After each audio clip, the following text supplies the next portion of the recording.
Hi all, hope you're well. I'm Kunal, the director of Thames Williams, an accounting firm based in Birmingham. I want to talk to you about today how I go about describing what an accountant actually does. But before that, let me go and get this cut. I'll see you in a few moments.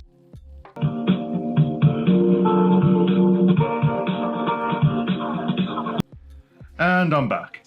Finally feel nice and fresh and clean. The haircut looks alright, I think, as well.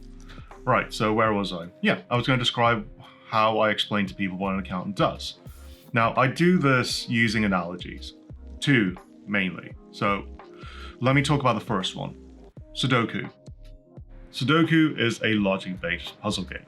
Classically, the objective has been to fill in a 9x9 grid with some numbers, so that each row, each column, and each of the 9 3x3 subgrids that makes up this grid contains all the numbers from 1 to 9. Now, when you're presented with a Sudoku puzzle, some of the numbers will already be placed within the grid.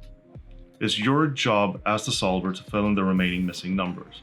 So as you do, you take a step back and it should make sense. Because each row, each column, and each of the 9 3x3 subgrids that makes up the grid contains all the numbers from 1 to 9.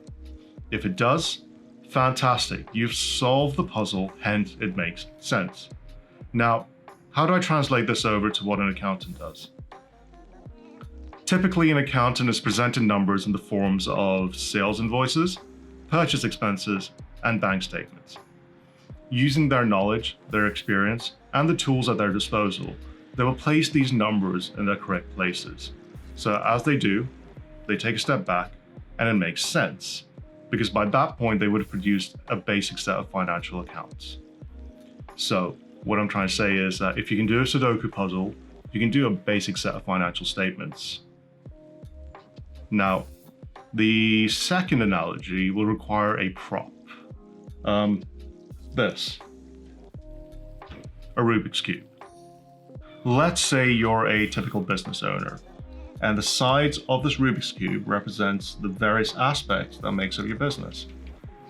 You've got your customers and how much they owe you, your suppliers and how much you owe them, your accounting systems, tax obligations, payroll, and finally, your business's goals and strategic objectives. Now, the Rubik's Cube in this current form represents a business with all the pieces in place and where everything is in order. But over time, things can change.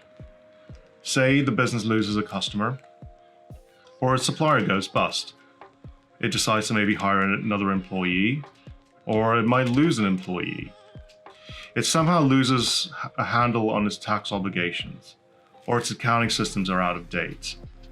And then say the worst can happen, that a business loses control of its goals and objectives.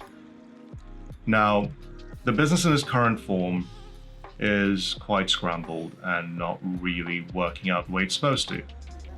But this is what an accountant does.